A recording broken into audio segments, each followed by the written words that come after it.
Bismillahirrahmanirrahim. Assalamualaikum warahmatullahi wabarakatuh. Halo teman-teman, sebelumnya perkenalkan, saya Parti Nur Saputri dari Program Studi Pendidikan Fisika Universitas 19 November Kolaka. Baik, dibuatnya video ini bertujuan untuk memenuhi mata kuliah termodinamika dengan dosen pengampu Ibu Triani SSI MSc. Nah, dalam video kali ini saya akan membahas tentang usaha hukum pertama termodinamika. Nah, sebelum itu kita harus tahu, fisika itu merupakan cabang ilmu pengetahuan alam yang mempelajari tentang alam dan juga seisinya serta perubahan-perubahan yang terjadi di dalamnya. Sehingga di dalam fisika itu ada yang namanya termodinamika, di mana termodinamika ini berasal dari bahasa Yunani, yaitu termos yang berarti panas dan dinamik yang berarti perubahan. Jadi, secara kompleks, termodinamika itu merupakan ilmu tentang energi yang secara spesifik membahas tentang hubungan antara energi panas dengan kerja atau usaha. Nah, dalam termodinamika ini ada 4 hukum. Yang pertama, hukum ke-0 termodinamika. Yang kedua, hukum pertama termodinamika. Yang kemudian hukum 2 termodinamika dan hukum 3 termodinamika. Yang akan saya bahas pada video kali ini yaitu tentang hukum pertama termodinamika, di mana hukum pertama termodinamika ini merupakan pernyataan mengenai hukum universal dari kekekalan energi dan mengidentifikasi perpindahan panas sebagai suatu bentuk perpindahan energi. Nah, dalam hukum pertama termodinamika ini kita akan membahas 5 bahasan. Yang pertama adalah definisi, di mana berisi tentang bunyi dari hukum 1 termodinamika itu sendiri dan juga rumus umumnya. Yang kedua adalah proses, di mana proses-proses apa saja yang terjadi pada hukum pertama termodinamika. Yang ketiga adalah energi dalam gas ideal. Yang keempat adalah kapasitas kalor gas ideal. Dan yang terakhir adalah aplikasi atau penerapan dari hukum 1 termodinamika dalam kehidupan sehari-hari. Nah, dari beberapa pembahasan yang akan kita bahas, maka kita bisa tahu tujuan kita mempelajari hukum pertama termodinamika ini, yaitu untuk mengetahui dan memahami definisi dari hukum pertama termodinamika.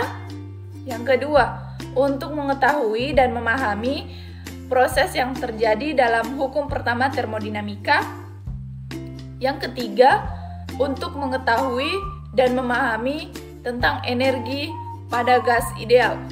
Yang keempat, untuk mengetahui dan memahami kapasitas kalor gas ideal. Yang terakhir adalah untuk mengetahui, memahami, dan mengaplikasikan konsep dari hukum pertama termodinamika dalam kehidupan sehari-hari.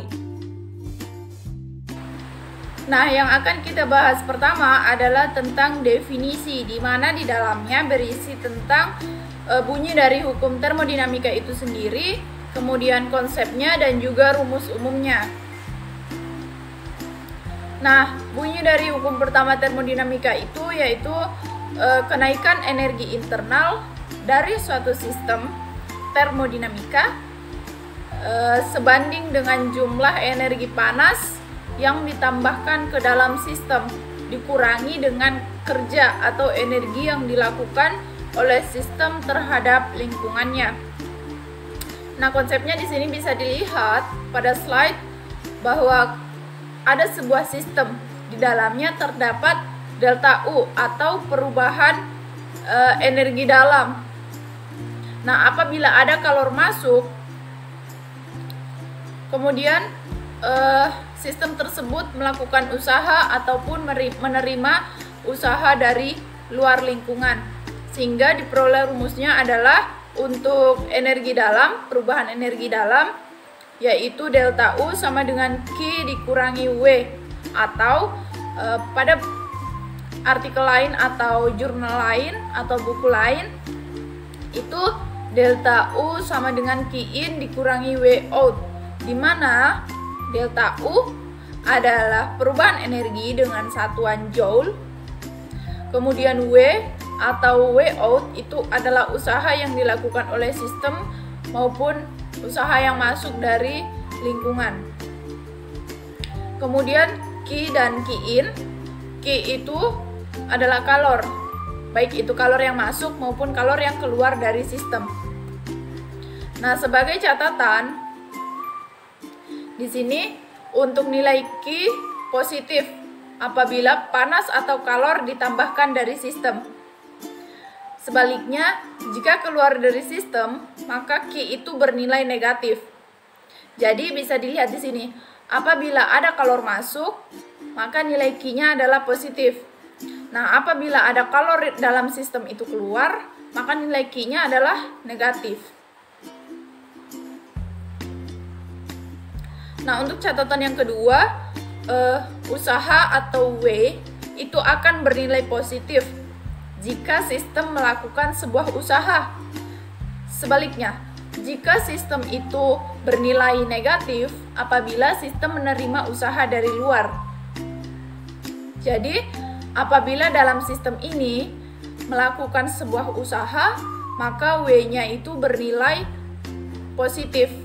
Dan apabila sistem menerima usaha, maka nilai W-nya adalah negatif. Catatan yang ketiga, perubahan energi dalam akan bernilai positif jika mengalami kenaikan dan bernilai negatif jika mengalami penurunan. Nah, di sini bisa dilihat pada contoh soal.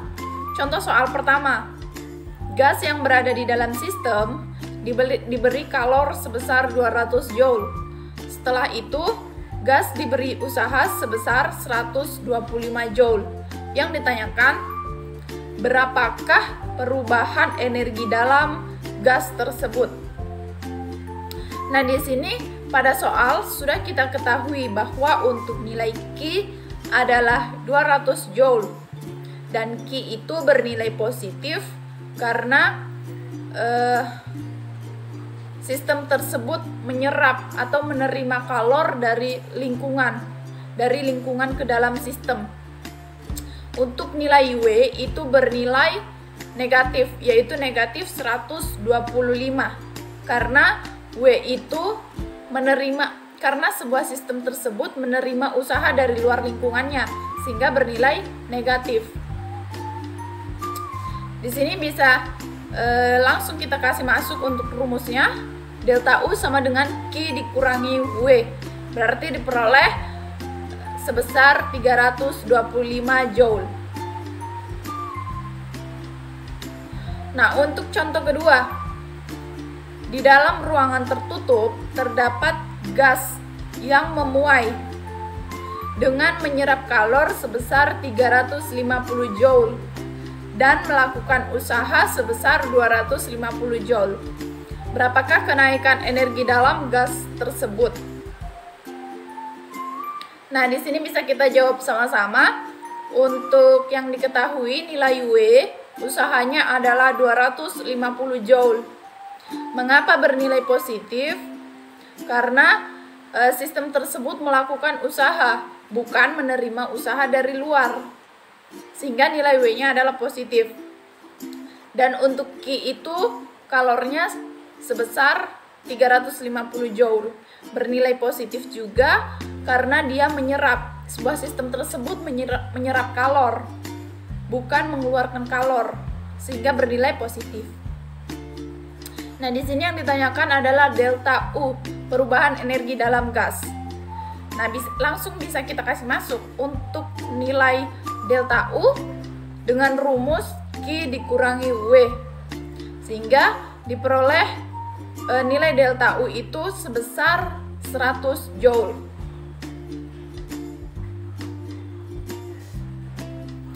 Nah, untuk pembahasan yang kedua yaitu tentang proses, di mana ada 4 proses pada hukum pertama termodinamika.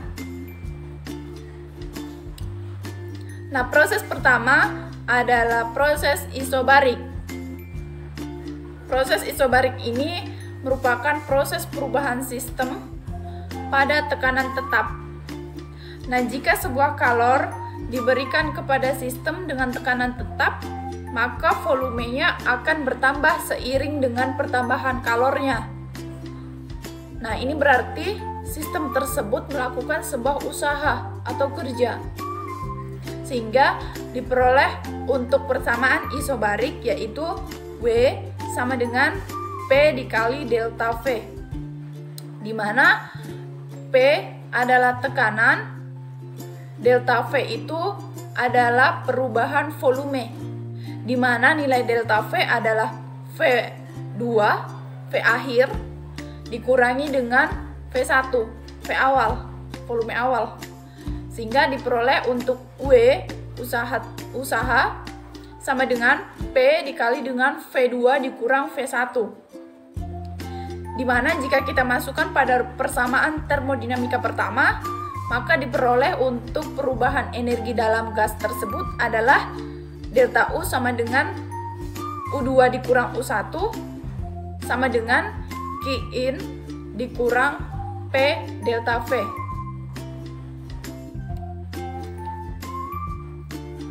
Kemudian untuk contoh soal, di sini bisa dilihat volume awal dari suatu gas adalah 3 meter kubik, akan dipanaskan secara isobarik agar volumenya berubah menjadi 6 meter kubik.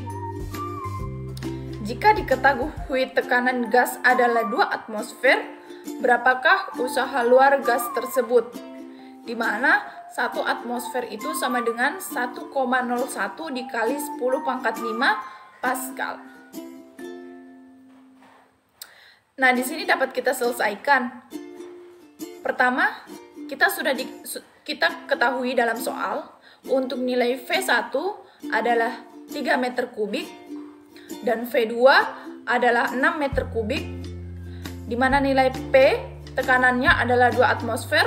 Jika dikonversi ke dalam Pascal adalah 2,02 kali 10 pangkat 5 Pascal. Di mana yang ditanyakan adalah nilai W atau usaha. Nah, di sini bisa kita masukkan untuk rumus W sama dengan P dikali delta V. Di mana kita bisa masukkan W sama dengan P dikali V2 dikurang V1, di mana nilai P adalah 2,02 kali 10 pangkat 5 dikali dengan nilai V2 adalah 6 dikurangin V1 adalah 3, sehingga diperoleh nilai W adalah 6,06 dikali 10 pangkat 5 Pascal. Selanjutnya untuk proses isotermal, di mana proses isotermal adalah perubahan keadaan sistem pada suhu tetap. Sehingga di sini bisa kita masukkan rumus untuk proses isotermal adalah P1 dikali V1 sama dengan P2 dikali V2.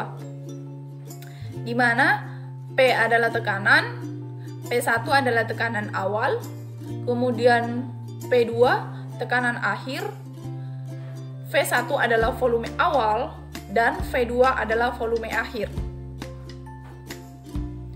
Untuk contoh soal, di sini bisa kita lihat pada slide, pada proses isotermal, gas pada tekanan 20 N per M kuadrat menjadi 40 N per M kuadrat, yang mempunyai volume awal sebesar 10 M kubik, 10 meter kubik.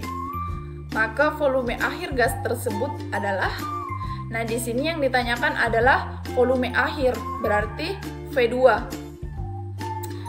Seperti yang kita ketahui dalam soal, untuk nilai P1 adalah 20N per M kuadrat dan P2 adalah 40N per meter kuadrat. Sementara untuk V1 adalah 10 meter kubik. Nah, di sini bisa kita kasih masukkan rumus dari isotermal itu sendiri, yaitu P1 dikali V1 sama dengan P2 dikali V2. Karena yang ditanyakan adalah V2, maka rumusnya menjadi V2 sama dengan P1 dikali V1 per P2. Sehingga diperoleh untuk volume akhirnya atau volume 2 adalah 5 meter kubik.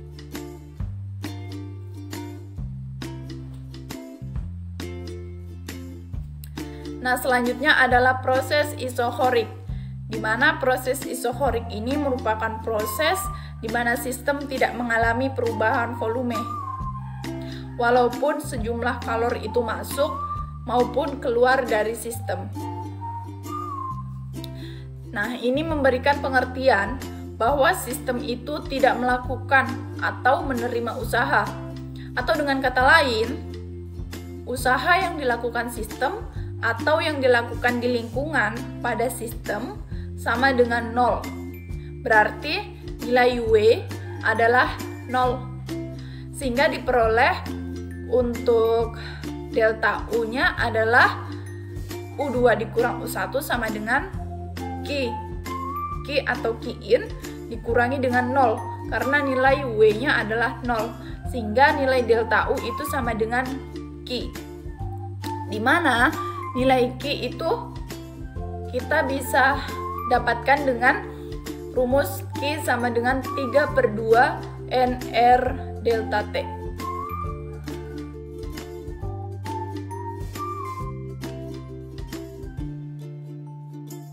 Nah, untuk contoh soal, misal di sini ada 2 mol gas monoatomik dengan perubahan suhu sebesar 293 derajat Kelvin dan tekanan 2 kali 10 pangkat 5 Pascal mengalami proses isohorik sehingga tekanannya menjadi 4 kali 10 pangkat 5 Pascal. Bila konstanta gas universal adalah 8,31 Joule per mol Kelvin, maka perubahan energi dalam gas adalah, jadi yang ditanyakan di sini adalah perubahan energi dalam, berarti delta U. Maka untuk nilai N adalah 2 mol. Karena di sini telah kita ketahui di kalimat awal pada soal 2 mol gas monoatomik. Kemudian delta T-nya adalah 293 derajat Kelvin dan P1 atau tekanan pertama adalah 2 kali 10 pangkat 5 Pascal dan tekanan kedua adalah 4 kali 10 pangkat 5 Pascal. Dengan nilai R atau konstanta gas universal adalah 8,31 Joule per mol Kelvin. Sehingga bisa dimasukkan untuk nilai delta U menggunakan rumus 3/2 NR delta T. Di sini bisa kita langsung kasih masuk. Untuk nilai N adalah 2. Berarti 3/2 dikali 2 dikali dengan nilai R-nya adalah 8,31 Joule per mol Kelvin dikali dengan nilai delta T, yaitu 293 derajat Kelvin. Sehingga diperoleh untuk nilai delta U adalah 7304 Joule.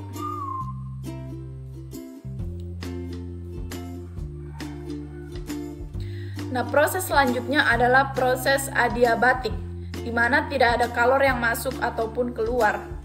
Nah, proses adiabatik ini merupakan proses perubahan sistem tanpa adanya kalor yang masuk ataupun kalor yang keluar dari sistem.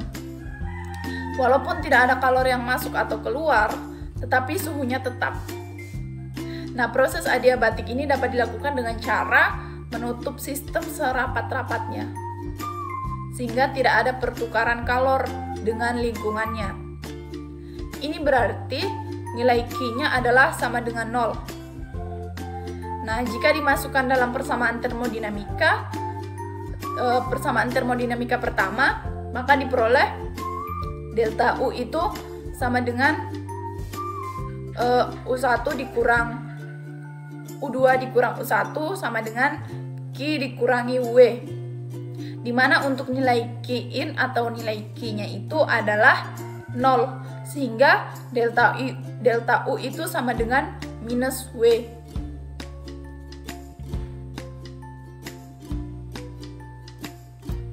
Nah, selanjutnya adalah energi dalam atau energi internal dari gas ideal.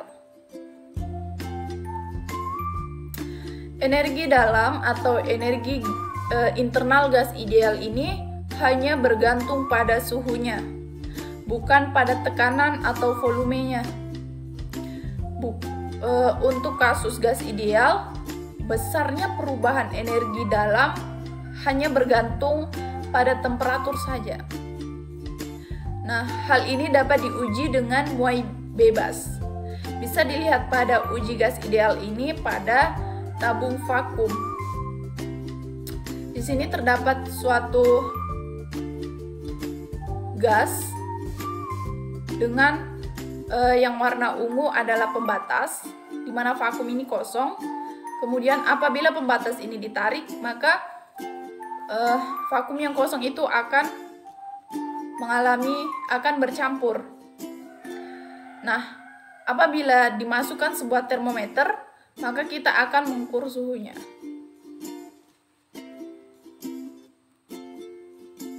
Selanjutnya adalah kapasitas kalor gas ideal. Nah, kapasitas kalor gas ideal ini terbagi dua. Kapasitas kalor gas ideal pada volume konstan dan juga pada tekanan konstan. Nah, sebelumnya kita harus tahu, kalor itu merupakan suatu jenis energi yang dapat menyebabkan perubahan suhu pada suatu benda. Sementara kapasitas kalor adalah energi yang dibutuhkan untuk menaikkan temperatur dari suatu materi sebesar 1 derajat Celcius. Nah, untuk rumus kapasitas kalor gas ideal pada suhu konstan, yaitu CV sama dengan delta U per delta T, di mana CV adalah kapasitas kalor pada volume konstan.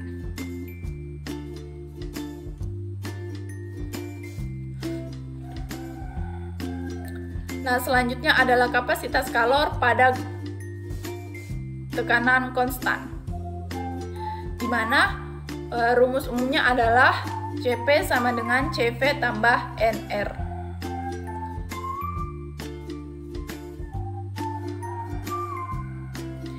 Nah, yang terakhir adalah aplikasi atau penerapan hukum pertama termodinamika dalam kehidupan sehari-hari. Nah, untuk contoh penerapan hukum pertama termodinamika, kita bisa lihat pada termos air panas.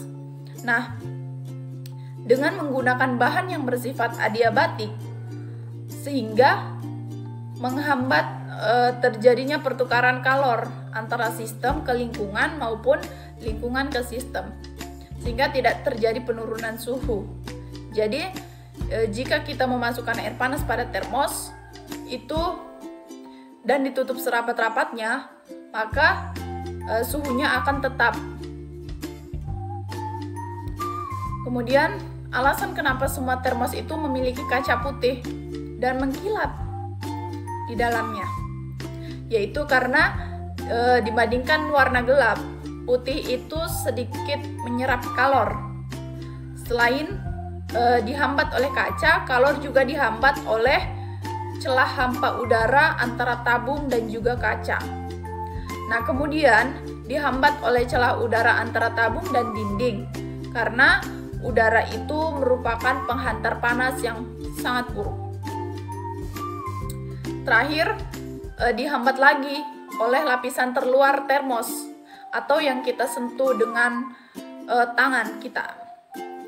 Dan kita lihat yang biasanya terbuat dari plastik atau logam. Nah, dari penjelasan yang telah dipaparkan, maka dapat disimpulkan bahwa bunyi dari hukum pertama termodinamika adalah kenaikan energi internal dari suatu sistem termodinamika sebanding dengan jumlah energi yang ditambahkan ke dalam sistem, dikurangi dengan kerja atau usaha yang dilakukan oleh sistem terhadap lingkungannya. Yang kedua, ada 4 proses yang terjadi dalam hukum satu termodinamika, yaitu proses isobarik di mana tekanan selalu konstan. Yang kedua, proses isotermal di mana suhu yang selalu konstan. Yang ketiga, proses isohorik di mana volume selalu konstan. Dan yang terakhir adalah adiabatik di mana tidak ada kalor yang masuk maupun yang keluar dari sistem. Kesimpulan yang ketiga, energi dalam atau energi internal gas ideal hanya bergantung pada suhunya, bukan pada tekanan atau volumenya.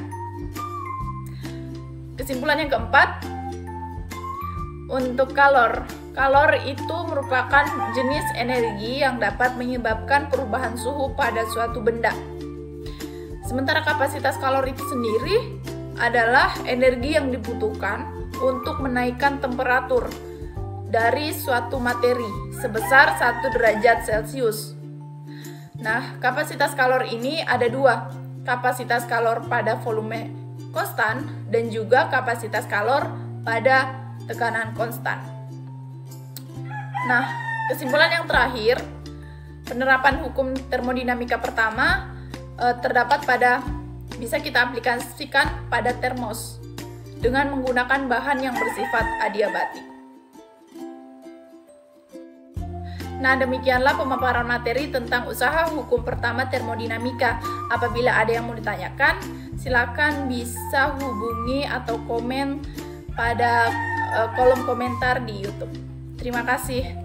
Assalamualaikum warahmatullahi wabarakatuh.